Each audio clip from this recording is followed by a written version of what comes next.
I'm so hungry.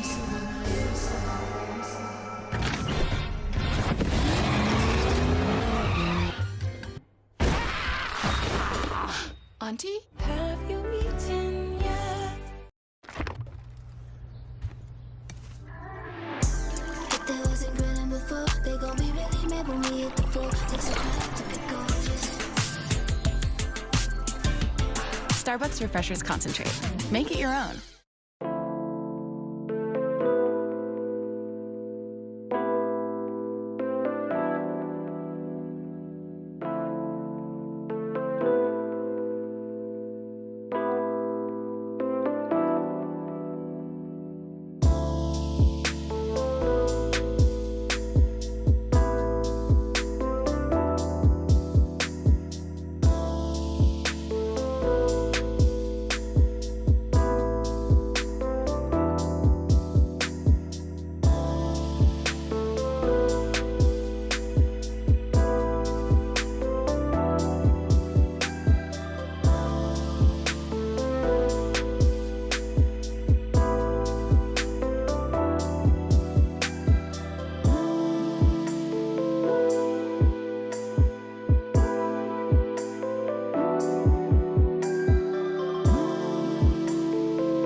Hello everybody.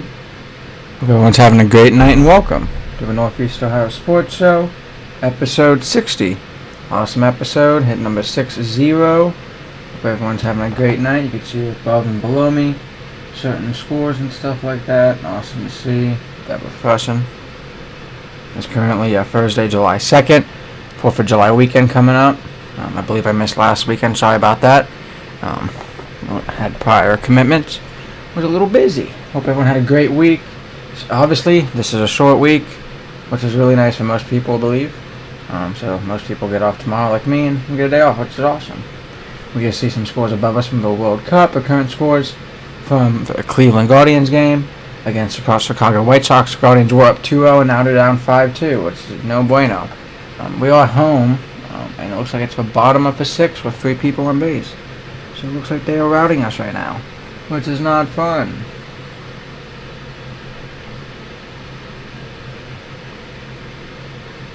But we have 1 out and we have, fully loaded bases, so hopefully we could do something here. First funny, not so funny topic. Actually, I didn't have to change it from last week because it's still popular this week. The Knicks championship parade became a meme factor. The biggest sports party in America wasn't a game. It was a celebration afterwards, after the New York Knicks captured their first NBA champion in more than 5 decades. The city of New York turned into one giant basketball-themed comedy show. What should have been a straightforward championship parade quickly became a non-stop source of viral clips, memes, and internet jokes. A lot like what happened when the Cleveland Cavs won their championship in 2016. However, more crazy because it's in New York. Way more people. The parade route through Manhattan was packed full of hundreds of thousands of fans, many of whom have spent their entire lives waiting to see the Knicks win a title. Because of that, emotions were running high. And so were the levels of chaos. It was crazy. One of the biggest memes that were themed online was simply watching longtime Knicks fans react. Videos of fans crying, hugging strangers, climbing street signs, celebrating. They just witnessed a miracle spread across social media. Many younger fans joked that they generally thought a Knicks championship was a mythical event that only existed in stories by their parents and grandparents. Kind of like Cleveland sports media, they're bad. Another viral A trend came from the outfits. Fans showed up wearing anything from vintage 1970s Knicks gear to bizarre homemade costumes, some painting themselves orange from blue head to toe, while others carried signs or others seen decades of playoff heartbreak. One popular meme compared Knicks fans to people who just survived a 53-year wilderness exploration. That's kind of funny. The players added fuel to the meme machine as well. Several parade speeches became social media clips to enthusiastic celebrations, emotional moments, and occasional microphone mishaps. Fans online began making speeches like they were draft prospects, so make sure you look this up. Meanwhile, fan bases can resist joking with fun. Supporters of teams like the Celtics, 76ers, Brooklyn Nets fled social media sarcastic congratulations and jokes about having to endure Knicks fans talking about a title for the next 7 decades, which, I mean, they do deserve to have, in my opinion. This should be another quicker episode today. Once again, I hope everyone's having a great day. Thank you for stopping by if you were able to make it. I'm actually going to pull it up on my iPad real quick, too, just to make sure I have it. Looking good, and we're looking good right now. Appreciate that. F1 recap. Really excited for it this weekend. We have a British Grand Prix on the 4th, or a sprint on the 4th of July, British Grand Prix on the 5th. Cadillac, the team above me, have this beautiful livery today. I wish I had time to throw it up on here. I should have. But we're going to go recap of the race from last week. We had an excited weekend at the Red Bull Ring. Mercedes continued to control the championship, but Austria proved that the title fight is far from over right now. George Russell delivered one of the strongest drives of the season, converting pole position and dominant victory for Mercedes and won. Despite constant pressure from Max Verstappen during the closing laps in second place, Russell never cracked, taking his second win of the year and cutting into teammates Kimi Antonelli's championship lead. So like I said, second was Max Verstappen, third was Kimi Antonelli, fourth Oscar Piastri, fifth Lewis Hamilton, sixth Isaac Hadjar, seventh Lando Norris, eighth Charles Leclerc, 9 Liam Lawson, 10th Arthur Lindblad at Austria. Some of the biggest storylines are basically how Mercedes has now won several of the first 8 races. The race pace, tire management, and strategy have become a benchmark for the field, with Russell and Antonelli are now locked in for Mercedes championship fight, which would be awesome to see. Verstappen finally looked like Verstappen again after crashing in qualifying. He climbed from 5th to 2nd.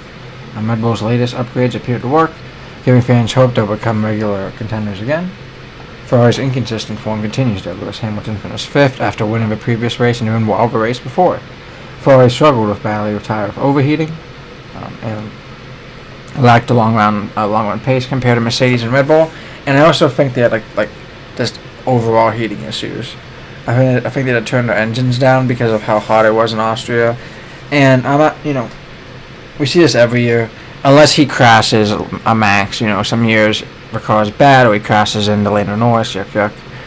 But Max normally does very well in Austria. I believe he has 5 wins, which is a record for the course. It's Red Bull's course. It's designed less turns, 17 turns, the least out of any track in F1. It's good for an engine. It's good for a car with a good engine, is what I'm trying to say, my bad. And that's what the Red Bull is this year. So I'm kind of not surprised Red Bull did decent. It kind of sucks. Isaac couldn't have done better, though. British Grand Prix preview. We now head into Silverstone for one of the sport's most historical weekends. It's also a sprint weekend, like I said before. It's one of the fastest circuits on the calendar, featuring legendary corners like Maggots, Beckett's, and Cops. The track rewards aerodynamic efficiency, driver confidence, and high-speed balance. Drivers to watch are Kimi Antonelli of Mercedes. He's the championship leader. He's looking to extend his points advantage. And he's been remarkably consistent and good at tracks like this. George Russell arrives with huge momentum after Austria, a huge at home race victory for him would tighten their championship, and he's also very decent at home as well. Same with Lewis Hamilton. He's British for Ferrari. He's Silverstone's most successful driver. Now racing Ferrari colors, the British crowd will be eager to see whether he could challenge Mercedes. The only problem is the high speeds of Great Britain. If it was slower, I believe Ferrari could win, but we'll have to see. And Max Verstappen, Austria suggested that Red Bull maybe finally found performance. If upgrades continue working, he also could fight for victory, which will be interesting. However, a good chassis does very well here, and I thought they didn't have a good chassis, but maybe they upgraded it. Current championship standings is Kimi Antonelli with 171 points, George Russell in 2 with 131 points, Lewis Hamilton in 3rd with 125, Oscar Piastri in 4th with 80, Lando Norris in 5th with 79, tied with Charles Leclerc with 79. Max Verstappen in 7th with 73. Yikes. Isaac Hadjar in 8th with 42. Pierre Gasly in 9th with 41. And Liam Lawson in 10th with 30. For constructors, Mercedes continues to lead comfortably after winning 7 of the first Grand Prix, with Ferrari, McLaren, and Red Bull are battling closely behind.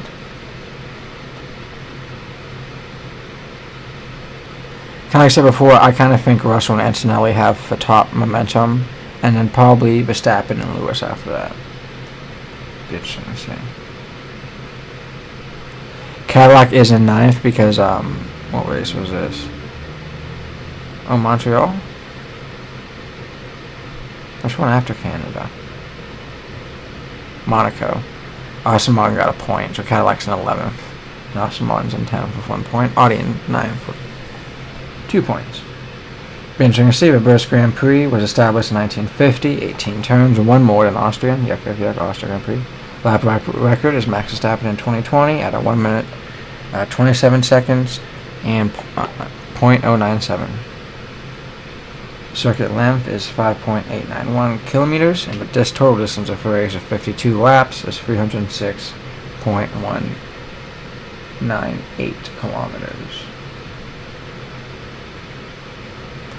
For IndyCar, we had Road America 2 weeks ago with Kirsten Lundgaard winning, David Mogus getting second, and Marcus Armstrong getting third. And I believe I see that Kirsten Lundgaard is open next year. He doesn't have a seat yet.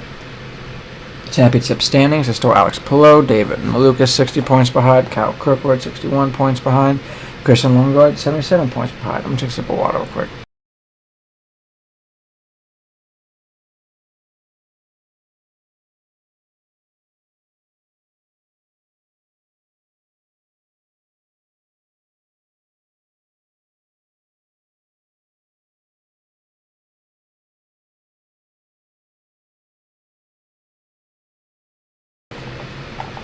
The next race for IndyCar is for Honda Indy 200 at Mid-Ohio, in Mansfield, Ohio, or Lexington, Ohio, which is awesome. One of my favorite courses. One of my first IndyCar races I went to about 2 years ago, and then I went to Indy last year, and then Indy this year.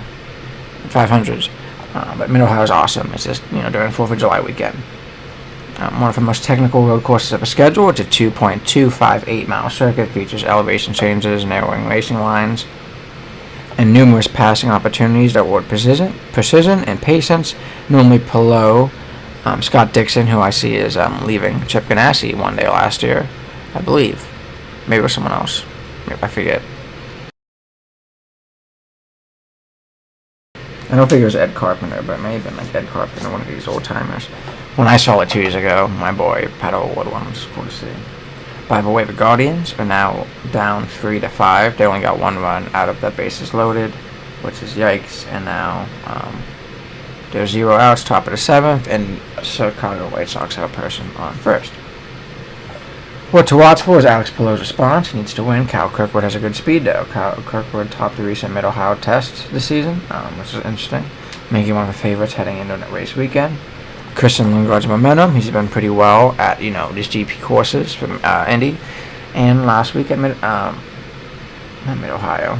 My bad, Road America. There we go. And Ohio home crowd. Mid-Ohio traditionally produces one of the best atmospheres of a season. Austin becomes a strategic race when pit timing can determine the winner, which will be interesting to see. Predictions is betting odds are Alex Palou, Kyle Kirkwood, and Kirsten Lundgaard. Dark horse for me is David Malukas, and maybe even Pato Award if they can get, their car going. For NASCAR, the last race they had is the Angel 250, the Naval Base Coronado,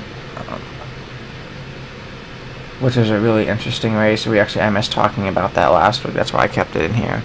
Biggest story was rookie Corey Heim pulling off a massive upset to take the win. My boy Ryan Blaney was looking in it for a bit but didn't get it. Getting his first career Cup Victory Series. This is his first team start. Heim, who'll be racing for MJ's team next year, held off several established stars. Like I said, Blaney instantly became one of the feel-good stories of the season, which would be cool. Points leader Tyler Reddick appeared poised for another strong finish before his late race trouble dropped him down in the order as well. And then we also had the Angel 250 San Diego Street Course. For Cup Series. What? Oh, my bad. it wasn't. They're racing in California, which I actually. It's not Sonoma. It might be Sonoma. Yeah, Sonoma. So, June 28th, the Toyota Save Mart 350. 2 names in there, crazy. What was that sound? Sorry, maybe it's just trash cams. We had SVG, Sam Van Gisberg winning, 63 points. Briscoe getting second, Gibbs getting third, Kyle Luxon getting fourth, Bell getting fifth, my boy Ryan Blaney getting sixth, Zilla's getting seventh, Prius getting ninth, McDowell getting eighth, McDowell getting ninth, Bowman actually getting 10th, doing decent. Hocevar 11th, William Byron 12th. Some guys, not doing too crazy. The next race is Chicagoland Speedway, but let's go over standings real quick for NASCAR. In the Cup Series, we have Hamlin at first with 7:19, finally passing Tyler Reddick, or maybe a while back. Tyler Reddick at 7:18. Ryan Blaney at third at 6:15, staying in the race. Ty Gibbs in fourth at 5:89. Kyle Larson in fifth, 5:71. Chase Elliott, Chris Boucher, Chris Hocevar. Daniel Suarez, because he got that win, and Christopher Bell about on 10th. Bubba Wallace is in 13th, my boy. SVG with his win, 2 wins, is in 14th. So it kind of depends. Like, NASCAR's crazy with this point system, I'll tell you what. Chicagoland Speedway, the next race for Aero 400 will be interesting to see. The 1.5 mile oval has traditionally produced multiple grooves, long green one flag runs, and dramatic late race finishes. Teams have very little or recent notebook data because they're racing on the street course, and especially these new gen cars, making practice and qualifying especially important. Drivers to watch are Tyler Reddick, Danny Hamlin, my boy Ryan Blaney, Kyle Larson, and Ross Chastain. Going on to, I believe this might be the last topic, it's the Cleveland Guardians. I want to get done a little bit early. Hope everyone's having a great night. Quick episode. As we're seeing, we're not doing too hot right now. Kind of doing booty hole. I'm actually just going to go over the straight results from June 26th, last Friday, against our series against Seattle started. We lost 3-1. Saturday, we won 4-3. Sunday, we also won 6-5, winning that series. Monday started our series against Texas Rangers. We lost the first game 6-3, lost the second game on Tuesday 4-2. Wednesday, we won the last game 9-4 to actually, lose that series. Right now, we are 45-42, looking like we're about to be 45-43 after this game, but you never know. Maybe we can come back. Right now, we are actually second in the Central, tied. We're just 1 game behind because of losses. Chicago's in first with 45-40. We're 45-42, which is just crazy. We needed to win some of these games against Chicago. Hopefully, break this little hot streak they're on. Because besides that, we have Minnesota at 42-46 and Detroit at 38-39. So it's not like we can win a series easily if we just beat Chicago, in my opinion. We're not doing that. There's a trade deadline approaching. We really need to do stuff because our AL Central race has tightened, like we talked about before. But the problem is right now we have Jose Ramirez injured. Cleveland's young core has kept the offense competitive though. Chase D. Lauder's return, Kyle Watson's timely hitting, and Cooper Ingles' overall production have generated optimism about the club's future despite recent growing pains, and we just need to get him back. There was Cooper Ingles caused a mistake. The biggest viral moment surrounding the Guardians of the last week was Cooper Ingles accidentally throwing a live ball in the stands. Fans largely rallied around the rookie, praising Stephen Bott's supportive response and reminding everyone that every young player has an embarrassing young moment. Probably just a brain fart, but that's just crazy. Oh, sorry about that, guys. I've been having issues with my UI just popping out. I don't like that, though. Let me fix something real quick. But we're almost done anyway, so I really hope everyone appreciated the show. Sorry about that issue. It's going to go kind of crazy for a second, but all I got to do is move this down and we'll go, guys. Don't worry. Get good. Alright.